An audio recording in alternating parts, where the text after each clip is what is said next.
ওয়াহাবিরা বলে নবী মরিয়া গেছে। মরে নাই নবী জিন্দা শুইয়াছে। ওয়াহাবিরা বলে নবী মরিয়া গেছে। এবার শোনো, নবী যে মরণশীল এটা ওয়াহাবিরা বলছে না, কে বলছে? কোরআনের আয়াত শোনো, বিসমিল্লাহির রহমানির রহিম, ইন্নাকা মাইয়িতুন ওয়া ইন্নাহুম মাইয়িতুন। আল্লাহ বলেন ইন্না, নিশ্চয়ই, কা, হে নবী আপনি মাইয়িতুন, মাইয়িত। মাইয়িত জানাজা যখন পড়েন সামনে যে থাকে কি বলেন তারে? মাইয়িত মানে কি, জিন্দা না মৃত্যু? আল্লাহ বলেন ইন্নাকা, নিশ্চয়ই নবী আপনি, মাইয়িতুন, মাইয়িত, ওয়া ইন্নাহুম মাইয়িতুন, অন্য প্রাণীদেরও মরণশীলেরাও মৃত্যুবরণ করবে, আপনারও মরণ হবে।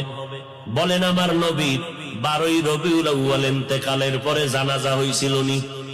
সোমবার দিন জোহরের আগে নবীর ইন্তেকাল, মঙ্গলবার দিন সকালবেলা গোসল কমপ্লিট হয়ে গেল। রওজা মোবারকে নবী যেখানে আছেন এটা আম্মা জান আয়েশার ঘর। আম্মা জান আয়েশার হুজরায় নবী ইন্তেকাল করেছেন। ওই জায়গায় নবীকে চাদর দেওয়া হলো।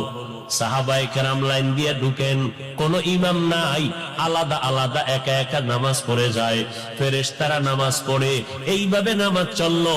মঙ্গলবার সারাদিন, বুধবার সারাদিন নামাজ চললো। এইভাবে নামাজ হয়। ও নবীর আশিকেরা বলো, জিন্দা ব্যক্তির জানাজা হয়নি, নবীর জানাজা হয়েছে।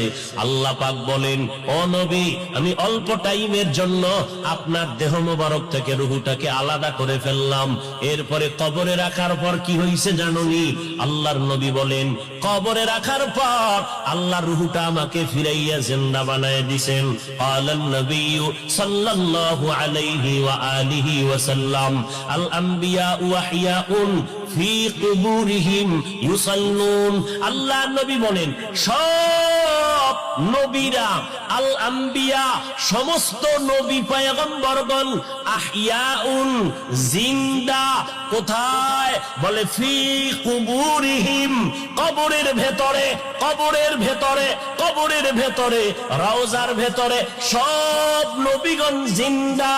ইউসাল্লুন, সব নবীরা কবরের মধ্যে জিন্দা হয়ে কি করে? আল্লাহর নবী কয়, সব নবীরা কবরের মধ্যে জিন্দা হালাতে নামাজরত অবস্থায় কিয়ামত পর্যন্ত আমার আল্লাহর মারিফতের মজা নিতে থাকবে। কিয়ামত পর্যন্ত জিন্দা থাকবে কবরের ভেতরে। আহলে হাদিস নামের এক দলেরা কয়, আমরা নবীর কবরে জিন্দা মানি না। জিন্দা আহলে সুন্নাত ওয়াল জামাতের বিশুদ্ধ আকীদা, আমার নবী শুধু নয়, সমস্ত নবীরা কবরের মধ্যে জিন্দা। আল্লাহ বলেন, আমি তাদেরকে কবরের মধ্যে খানা দেই, রিজিক দেই। এবার তার সেরার এক দলেরা কয়, তো নবী যদি জিন্দা হয়, খায়নি? খায়। কি খায়? রুটি না ভাত? যদি ভাত রুটি খায়, প্লেট কই, গেলাস কই, পানি কই? কেমন ফিডা দরকার? এই রকম তারসেরা মানুষ, ধর্মান্ধ, এরা বলে রসুল জিন্দা না, এখনো মরা। নাউজুবিল্লাহ, না? হ্যাঁ, তাকে যদি জিজ্ঞাসা করো, আমরা মায়ের গর্ভে ছিলাম, আল্লাহ তাআলা দুনিয়াতে আসার আগে আমাদের মায়ের গর্ভে আমাদের দেহের মধ্যে রূহ দান করে জিন্দা বানাইছিলেন নি? কথা কন।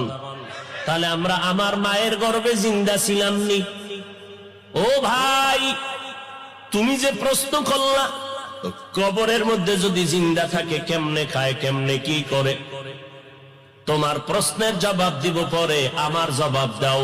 মায়ের গর্ভে যে আমরা জিন্দা ছিলাম, আমরা ভাত খাইছিলাম নি, রুটি খাইছিলাম নি, প্লেট কই পাইছিলাম, পানি কই পাইছিলাম, গেলাস কই পাইছিলাম? এই প্রশ্নের জবাব যেই দিন দিবি, ওই দিন দিব জবাব, নবীরা কবরে কেমনে খায়। আরজু করদন বেহিসাব খলকেরা দাদন জবাবে বাসওয়াব হক না দারদ দোস্তে খলকা ই খসল